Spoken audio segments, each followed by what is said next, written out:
Et nous sommes de retour au plateau pour la suite de cette émission. Nous abordons notre troisième sujet. Nous parlons du Royaume-Uni et du Rwanda. Londres compte abandonner son projet migratoire. Kigali prend note. On sait qu'il y avait un accord migratoire entre le Rwanda et le Royaume-Uni à l'époque du Premier ministre britannique Rishi Sunak, qui avait décidé de conclure cet accord avec le gouvernement de Paul Kagame, et qui permettait de renvoyer au Rwanda les migrants en situation irrégulière au Royaume-Uni, sauf qu'avec les nouvelles élections législatives anticipées au Royaume-Uni et le changement de Premier ministre, le nouveau Premier ministre Keir Starmer a dit qu'il n'était pas prêt à continuer avec ces artifices qui n'ont pas d'effet dissuasif, puisque l'objectif en fait c'est de dissuader tous ceux qui voudraient arriver de façon illégale au Royaume-Uni, quand ils se rendront compte que même arrivés au Royaume-Uni en situation illégale, ils ne seront plus au Royaume-Uni et qu'ils seront envoyés maintenant au Rwanda, ils ne viendront plus. Et donc il a décidé carrément d'abandonner ce projet, un projet qui coûte beaucoup d'investissements, tant dans les deux pays, un accord qui peut-être d'une certaine manière devrait profiter au Rwanda. En apprenant la nouvelle, les autorités rwandaises ont dit qu'elles prennent note de cette décision. On verra avec le temps quelle tournure prendra cette affaire, mais pour le moment, le nouveau Premier ministre britannique n'est pas prêt à continuer le projet migratoire avec Kigali. Donatien. Oui, je vais débuter en disant Long live the King, en saluant le Royaume-Uni. Bien évidemment que le Premier ministre actuel n'a plus accepté et continuer ce que faisait ses prédécesseurs, et il a jugé que cela était un peu budgétivore, on va le dire, et cela ne résolvait pas véritablement la crise. Et ils ont aussi raison, ils ont raison. Si les gens arrivent à quitter, c'est compte tenu de certaines choses. Donc mieux vaut couper le mal à la racine en Afrique. Bon, pas forcément en Afrique, mais dans les pays de départ. Voilà. Mieux vaut couper le mal à la racine. Qu'est-ce qui fait que les Africains, bien disons, les migrants quittent leur pays? Il vaut mieux la somme là, le budget là qu'on essaie d'allouer pour résoudre cette situation. Mieux vaut utiliser cette somme là pour attaquer ces problèmes à la base. Si c'est des manques de moyens, les infrastructures adéquates qui ne sont pas là, ou bien le travail qui n'est pas bien rémunéré, il vaut mieux prendre ces choses à la base que d'accepter que les gens aillent d'abord au Royaume-Uni, que eux d'abord arrivent à leur mettre la main dessus. S'ils n'arrivent pas à mettre la main sur les migrants, c'est fini, parce que certains peuvent s'évaporer par ici et là. Donc on les interne d'abord et après on les rapatrie au Rwanda. Et quel sera le sort qui leur est réservé au Rwanda? Ça, je peux dire, je n'en sais rien. Peut-être même pour le Rwanda a donné des garanties qui seront en de bonnes conditions, réinsérés socialement, professionnellement également. Pourquoi on ne pourrait pas faire ça en amont pour qu'ils ne puissent pas aller à Londres? Ils ne viennent pas du Rwanda, ça oui, pas forcément. Ils ne viennent pas forcément du Rwanda. C'est pourquoi je disais que le mal soit plutôt attaqué à la base. Et je pense que c'est souvent la recherche du mieux-être, du mieux-vivre qui pousse les gens à partir. Et c'est aussi le lieu de dire à nos concitoyens et nos compatriotes, et puis ceux qui sont sur le territoire africain, de ne pas vouloir quitter par les moyens peu orthodoxes. On peut perdre la vie, perdre des membres, perdre assez de moyens et même revenir très dépouillé, ou bien même perdre pratiquement tout. Vous quittez, vous vendez. On n'a pas forcément la garantie qu'on va réussir à ça. Voilà, vous n'êtes pas destiné forcément à réussir quand vous quittez. On peut quand même réussir chez soi, mais nous voyons comment chez soi là, qui est chez nous là, est en train d'être. C'est ce qui pousse les gens à vouloir partir par tous les moyens. Mais nous conseillons de passer par les moyens qui sont adéquats, orthodoxes. Sinon, c'est toujours ceux-là qui quittent les migrants qui payent souvent les pots cassés. Donc voilà un peu, Kigali ne peut que prendre acte de ce que Londres a à lancer. Et ça aussi, ça montre la vitalité de la démocratie, je vais dire, britannique ou bien anglaise, où chaque gouvernement essaie d'imprimer sa marque. Si quelqu'un faisait quelque chose avant et qu'un autre arrivé au perchoir ne trouve plus que cela soit avantageux, puisse changer de politique. Et voilà, c'est au Premier ministre Keir Starmer qui a jugé avec son cabinet, bien sûr, que abandonner cette initiative LOAP. Donc attendons de voir ce que ça va donner. Alors, il y a ça. Le nouveau Premier ministre britannique n'est pas dans la logique de ses prédécesseurs. Il n'est pas question de continuer l'accord migratoire trouvé en 2022 avec le Rwanda. Il compte l'abandonner. Du côté rwandais, on prend note pour le moment. Oui, il faut rappeler quand même que ce Premier ministre qui vient d'être nommé juste le 5 juillet, après l'élection du 4 juillet, élection anticipée, c'est le parti des travaillistes. Des travaillistes. Contrairement aux trois prédécesseurs qui sont des conservateurs, notamment Boris Johnson, qui avait conduit cet accord avec le Rwanda, qui a été signé le 14 avril 2022. Il y a celui qui l'a suivi en même temps, Liz Truss, qui a fait juste 49 jours. Lui aussi, il a trouvé bon de continuer. Et Rishi Sunak, qui a voulu vraiment appliquer le plus rapide possible cet accord signé avec le Rwanda. Qui a fait des pieds et des mains pour que ça soit concrétisé, au niveau effectivement, et les choses avaient avancé. Il a même déjà envoyé une somme au Rwanda. Il a envoyé 163 milliards de francs CFA déjà au Rwanda pour préparer le terrain pour pouvoir accueillir ces clandestins qui seront, arrêtés et envoyés sur le territoire rwandais. Donc le Rwanda donnait du garantie, notamment par rapport à leur accueil et leur insertion dans la vie professionnelle au niveau du Rwanda. Le Rwanda disait que ces personnes arrivées, s'ils ont besoin d'informations, ils vont leur donner des formations supplémentaires. Ils peuvent suivre des formations même jusqu'à 5 ans. Cela veut dire que quelqu'un qui arrive par exemple en Angleterre, qui a niveau bac, qui a été arrêté, quand il va se retrouver au Rwanda, il peut suivre la formation jusqu'à avoir son master avant de commencer même pas à travailler. Donc c'est une somme vraiment colossale que les Britanniques souhaitaient vraiment investir dans ce projet pour essayer de dépouiller un peu leur territoire des migrants clandestins. Mais ce travailliste qui arrive avait déjà annoncé dans le passé que s'il lui vient au pouvoir, s'il lui vient à la tête de l'exécutif des Britanniques, il va rompre cet accord. Et effectivement, il commence par mettre en pratique.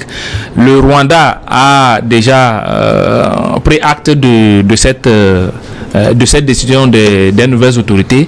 Mais le Rwanda dit que s'il demande même de leur retourner les 163 milliards déjà envoyés par les Britanniques, qui sont prêts à les retourner facilement sans problème.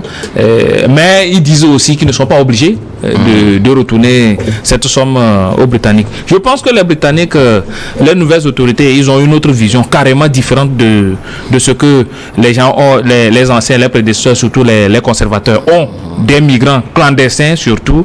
Et ils souhaitent vraiment aller dans un sens beaucoup plus dans l'insertion de ces personnes et aussi la surveillance des frontières du territoire britannique. Mais je me demande la façon dont les frontières même de la Grande-Bretagne les frontières sont poreuses, tellement ils étaient tellement imbriqués dans l'Union européenne, où même après le Brexit, il y a toujours les populations qui circulent beaucoup plus librement entre ces deux pays. J'aimerais vraiment comprendre par quels moyens ils peuvent empêcher par exemple quelqu'un qui vient de la France un migrant clandestin. Il va traverser la Manche. Il va traverser la Manche rapidement. Il faut qu'on ait les gardes-côtes qui les arrêtent au niveau de leur arrivée. C'est un peu difficile. Sur la côte britannique, c'est tout. Oui, c'est un peu difficile, mais puisque entre-temps, ils avaient accusé la France de recevoir trop de clandestins qu'ils libèrent facilement pour entrer au niveau de la Grande-Bretagne. Aujourd'hui, ils veulent vraiment empêcher cela. Mais je me demandais s'ils vont vraiment trouver assez de moyens pour contrecarrer ces migrants clandestins qui eux aussi sont tellement, les passeurs sont tellement très ingénieux et ils trouvent toujours des solutions à chaque fois que les États mettent des barrières. Il faut rappeler aussi que c'est trois demandeurs d'asile qui ont déposé une plainte au niveau du Conseil suprême de la Grande-Bretagne pour dénoncer le fait qu'on veut les déporter déjà le 15 juillet au Rwanda. Justement, alors le nouveau gouvernement britannique n'est pas dans la logique des prédécesseurs. Il ne sera pas question de continuer cet accord migratoire avec le Rwanda. Le nouveau Premier ministre compte mettre fin à cet accord. Du côté rwandais, on prend note, Louis. Oui, tout simplement. Il faut justement voir combien de fois ce projet de loi avait suscité un tollé, que ce soit en Angleterre ou bien dans les pays africains. Donc je crois que le projet a été vigoureusement critiqué par les Africains, même pas les politiques anglais. Donc je crois que pour beaucoup de gens, ils estiment que le Rwanda n'a pas une bonne réputation en matière de sécurité, en matière de protection des droits humains. Et donc renvoyer les immigrants au Rwanda, c'est comme les jeter dans la gueule du loup. Donc ils se sont vigoureusement opposés à cela. Mais on a vu que sur le dossier, le gouvernement rwandais était tellement actif et puis ils étaient tout friands à accueillir les immigrants. Mais je crois que les discussions de couloir, en plus les critiques qui ont été portées contre ce projet de loi a fait qu'aujourd'hui le nouveau Premier ministre a voulu se montrer attentif en fait aux cris des populations. Donc c'est pour cela qu'il a décidé justement de mettre dans le tiroir ce projet de loi. Je crois qu'en le faisant, il rend service à ces immigrants-là qu'on sait qu'ils sont quand même dans une situation irrégulière. Maintenant, je crois que Dieudonné l'a dit, Donatien l'a dit, qu'est-ce qui amène en fait les Africains à quitter leur sol? C'est la question fondamentale. Et je crois que la question de la migration clandestine est une priorité dans la sous-région, en fait, dans les États en Occident. Donc je pense que le Parlement européen va sérieusement se plancher sur la question. Et là, la décision qu'on va prendre ne va pas seulement se limiter au Royaume-Uni. Ça veut dire que le traitement qui sera fait ou bien le traitement qui sera réservé aux immigrants en situation irrégulière sera décidé au Parlement de l'Union européenne. Et là, je pense que ça pourrait arranger tout un chacun.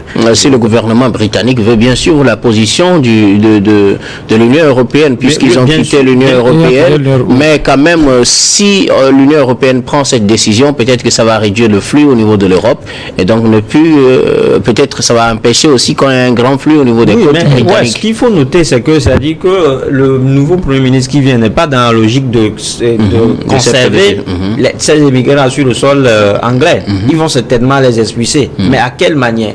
Comment est-ce qu'il faut? C'est justement la question qu'on se pose. Voilà. Comment compte-t-il s'y prendre? Mais est-ce qu'il va falloir expatrier ou bien expulser chacun dans son pays respectif? C'est aussi une possibilité. Vous avez dit que le projet à un moment donné était budgétivore pour en fait le Royaume-Uni. Donc ça veut dire que si aujourd'hui le Rwanda décide de retrocéder les fonds qui lui ont été déboursés, ça peut servir à quelque chose. Aujourd'hui, on a la possibilité de bien faire les choses. On a la possibilité de respecter les droits de l'homme de tout un chacun, même si on sait que à la base c'est eux qui ont fauté. Mais ça veut dire que mais ce que je disais, et ce que Donatien disait aussi, c'est que personne ne quitte son pays comme ça. Si je quitte, c'est pour aller chercher le mieux vivre ailleurs. Ça veut dire que c'est des gens qui à base vivent dans une situation de précarité, dans une situation misérable et miséreuse. Donc s'ils décident d'aller se chercher ailleurs, on ne va pas en rajouter à leur vie de misère. Et donc pour des dirigeants anglais que je connais qui savent à peu près ce qu'on appelle le sens de l'humain, qui mettent l'homme au sens de leur préoccupation, ils vont certainement revoir ce projet qui à un moment donné a été critiqué. Maintenant, je crois que, je l'ai dit, vouloir à tout prix les renvoyer au Rwanda ou bien à Kigali ne leur rend pas service. À l'arrivée, on va décider. Maintenant, ce qui importe, c'est que même en Afrique, on a conscience du sujet. La dernière fois, j'ai écouté le Parlement de la CEDEAO qui se dit que sa priorité au cours du prochain mandat, c'est justement arriver à réduire le flux migratoire, c'est d'arriver justement à régulariser la situation des jeunes qui veulent aller en Occident. Ça veut dire que ce soit en Afrique, que ce soit en Europe, on a conscience du mal et qu'on veut travailler de concert pour que le problème là soit résolu. Mais dire que de façon unilatérale, on va renvoyer tout le monde de facto à Kigali, je pense que ça ne fait que compliquer la situation à des gens qui sont déjà dans une situation de précarité. Alors, quelles peuvent être les conséquences de cette annonce pour le Rwanda? C'est vrai, Kigali n'a pas encore affiché je dirais pas de regret par rapport à cette annonce. Ils ont dit qu'ils prennent note, mais cette annonce ne sera pas sans conséquence pour le Rwanda. Oui, ça ne sera pas sans conséquence parce que d'abord, on voit directement... Surtout en matière d'investissement, puisque ce n'est pas maintenant que le projet va commencer. Exactement. Puisque le Kigali était déjà prêt à accueillir la première vague ce 15 juillet. Voilà. Donc les gens étaient déjà, c'est-à-dire que la partie anglaise avait déjà préparé le chemin pour une grande partie de ces clandestins qu'on veut envoyer. Je rappelle déjà que ce ne sont pas seulement des Africains. Il faut tout, c'est-à-dire que c'est presque tous les étrangers. Ouais, c'est là où le bas blesse en fait. C'est là où, voilà. Ça veut dire que tu peux être guadeloupéen, te retrouver à Kigali. Bien sûr, ce n'est pas de les renvoyer dans leur pays. Non, c'est ça. Ils ont parlé des Iraniens, ils ont parlé des Syriens, ils ont parlé des Érythréens, seulement que le Rwanda a dit qu'il ne peut pas accepter certains pays voisins, comme par exemple le Congo, par exemple un Congolais, on ne peut pas le balancer parce que se disent quand même sont des gens vraiment très voisins, que ça peut créer d'autres tensions. Donc la conséquence directe, c'est sur le plan financier. Le plan financier, vraiment, le Rwanda a déjà reçu, je viens de le citer tout de suite, 163 milliards de francs CFA, qui est, comme on appelle, l'équivalent de 163 milliards sur son compte. Ben, ils disent que non, ils vont commencer par utiliser cette somme quand les migrants vont arriver. Maintenant, il faut retourner l'argent. Kigali dit oui, je suis prêt à retourner l'argent, mais je ne suis pas obligé. Bon, ça c'est déjà... Justement, puisqu'il y aura toujours des dommages, des choses à régulariser. Des investissements qui sont déjà faits en attendant l'arrivée de ces migrants. Oui, puisqu'il y a des centres qui ont été déjà construits pour accueillir ces personnes et vraiment des écoles qui ont été trouvées déjà pour commencer par insérer ces personnes, ceux qui doivent aller à l'école notamment. Puisque plusieurs personnes clandestines viendront avec leurs enfants forcément. Il y a d'autres qui ont fait des enfants tout ça là-bas, ils vont rentrer avec leurs enfants qui doivent être scolarisés. Donc il y a beaucoup de choses d'abord qui vont chambouler par rapport au programme de Kigali. Ils ont accepté prendre ces personnes déjà en juillet parce qu'ils se disent quand même pour la rentrée prochaine, il faudrait qu'on ait déjà l'idée des enfants qu'on peut scolariser, voir partout et là où ils vont les caser. Aujourd'hui, c'est un chamboulement total. Même sur le plan politique, Kigali commence par perdre vraiment, comment on appelle ce bras de fer qu'il avait lancé contre surtout les organisations internationales, contre les droits de l'homme, les défenseurs des droits de l'homme qui dénonçait vraiment le fait que Kigali n'est pas vraiment un pays sûr pour, comme on appelle, le Rwanda n'est pas un pays sûr pour accueillir ces migrants clandestins. Donc je pense que ça commence par être confirmé par d'autres personnes. Donc c'est une image quand même entachée pour le Rwanda. Merci beaucoup. Je pense que économiquement, le Rwanda ne paie rien, plutôt il gagne. Parce que vous avez parlé des infrastructures qui ont été construites, des écoles et là des centres qui devaient normalement accueillir ces émigrés-là. Aujourd'hui, les centres vont Sauf que le retour sur investissement ne sera pas fait. C'est le Rwanda seul qui a financé cette partie. Non, mais ça, il y a une partie de l'investissement, il y a une partie des fonds qui... Si on ne retourne pas les fonds... Si on ne retourne pas les fonds, ça peut soulager. C'est un contrat après tout. C'est-à-dire que celui qui résume le contrat doit payer des dommages.